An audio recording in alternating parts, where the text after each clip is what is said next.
Okay, so ganitong mag-reflash ng mga luma. Yan, yung mga nagamit na. So may dalawang klase ng pag-reflash o pagpa-flash. Pagka-reflash, ibig sabihin nun ay yung nagamit na. Pagka naman bago, pagka mga bagong SD card, magpa-flash ka lang. Saan yung ating yan, ito. So ito kapag bago, magpa-flash ka lang. So kapag naman luma na o nagamit na, so reflash ang tawag.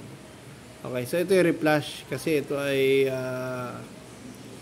dito, gamit na. So one click ang ilalagay ko. Pero sa LPB at saka sa LPB iba yon, ibang paraan. Kasi sa LPB ang ginagawa ay nililinis din. Pero parehas din nililinis. Ito kasing one click, meron siyang bootable na nilalagay si one click. So hindi mo siya basta-basta may reflash. So kailangan mo pang i-delete muna yung mga files na nilagay ni one click bago ka makapag-reflash. Kay LPB, diretso pagsalpak mo, format kagad. Tapos pwede mo nang gawin yung pagre-reflash. So si one click iba. So ito one click ito. So sasaksak natin, kailangan may card reader ka. Then saksak lang sa USB port. Kahit anong card reader, basta binabasa pwede. Ayan. So kailangan tumunog yung laptop or PC. So ito yung laman kasi ni one click. Yan, may nilalagay si one click diyan na bootable dito, files. So hindi mo yan mai-format agad-agad, kailangan mong buburahin muna ito. So siselect mo yan lahat bago mo i-delete. Yan, di-delete mo yan lahat. So delete mo, di-delete, yan, delete. Yan, delete po. Then click yes. Ayan. So pag na-delete na, pwede na natin i-reformat. Yan. Punta tayo dun sa PC. Hanapin natin yan. Kasi tingnan mo kung makikita mo, 49 MB lang siya. Diba? 49 MB lang siya. So may mga nakatago pa yan. Yan. So reformat muna natin. Format natin. Yan po, format natin. Then start format. Then okay. Pag na-format na, so hindi pa rin tapos siya, bootable pa rin, pero na-format mo na, punta ka ngayon dito sa search menu bar. Yan, dyan sa baba. Type mo yung CMD. CMD. Yan. So command prompt ang lalabas, yun yung command prompt na yun. So pindutin mo lang yung command prompt na yan. Yan.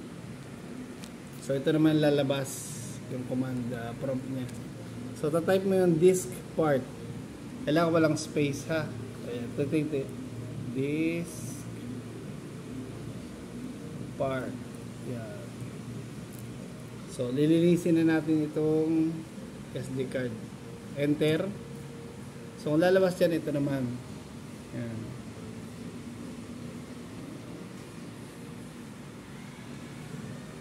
So dito naman, ang itatype mo naman ay list disk. Pero may space. List. Ayan. Space disk. Okay. So type enter ulit. So ito na lalabas. Yan. So hanapin mo lang dyan yung ano, kasi minsan meron dyan mga nakalagay, lalo na yung mga desktop, marami nakalagay na ano dyan, na disk. Yan. Ano po ba yung disk? Ito yung storage nyo sa inyong computer or laptop. So dito po sa laptop ko, ang main na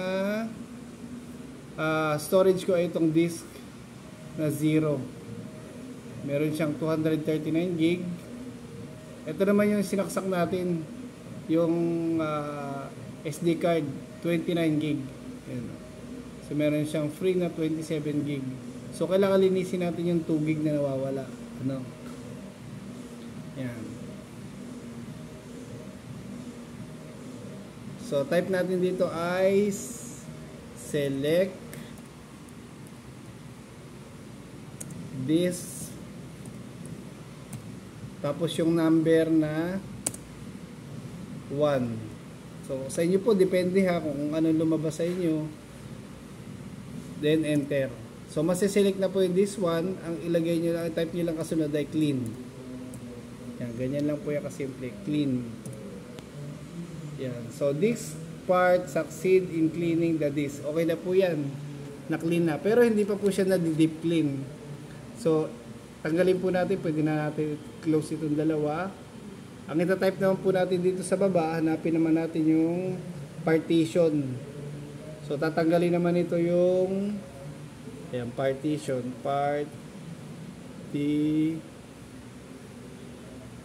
ayun. Pag lumabas na po yung create and format hard disk partitions, yun po yun. So sa may bandang taas, click nyo po yan. So lalabas po ito. Ayan. So antayin nyo lang po, minsan mabagal lumabas. So ito po yun, yung unallocated 29.72 gig. Ayan. So dito naman po, right click lang natin yan. Lalabas po yung new volume. Click lang natin yung new simple volume. Then next lang natin, next. Then dito po, pag nakita nyo ng NFTS na to, select nyo lang po, gawin yung FAT32. Ayan. Then next. Then finish. Yan. So sa one click lang po ito ha. Iba po yung pagpa-flash sa LPB. Ito yung ano na, gamit na ha, gamit na. Ayan. So makikita nyo po ay ayan na. So 29.7, hindi naman po saktong 32 gig talaga ang bawat ano SD card. May hidden po 'yan, mga ano, may mga files pa po 'yan, pero ang hirap niyan hanapin. So 29.72 29.7 gig na po yung lumabas, hindi na 48 MB. So pwede na po tayo mag-reflash. Yan, out na po natin 'yan. Tapos pwede na natin itong i-out. So dapat po mag ano po kayo nitong Balena Etcher, mag-download po kayo nitong Balena Etcher. Mas maganda po itong pang reflash or flash ng ito po, lalabas ako diyan. Yan. So flash natin from file, hanapin niyo po kung saang file nakalagay yung ano niyo. Tandaan niyo po, hanapin niyo. Ang ilalagay niyo po ay kung ano po yung nakalagay sa bendo niyo, one click na Orange Pi. Yan. Ito po kasi yung VLAN 13, yun yung ano, yung may tag dito, switch hub sa ilalim.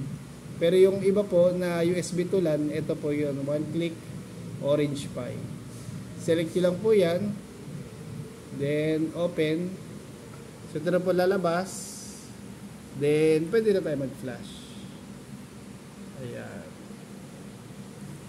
So ganoon lang po kadali, dire-diretso lang naman po yan hanggang sa ma-complete. Yan. So pag nag-complete na po, okay na po yun. So wait lang po natin. Flashing, then validating pa yan. Ayan, kinat ko na po yung iba kasi medyo matagal ng konti. Dapat kung mapapansin nyo yung 18 MB per second, yan po. So kailangan medyo mabilis po. Ganyan po sana. Pero pag bumaba po yan ng mga 10 pababa, medyo may problema na po yung SD card. Yan.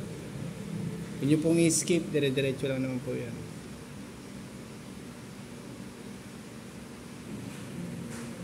Okay, ito po complete na. So ganyan po ang lalabas yan, complete. So okay na po yan. Pwede nyo isaksak sa inyong bendo. Yan po yung one click USB to LAN. Thank you po.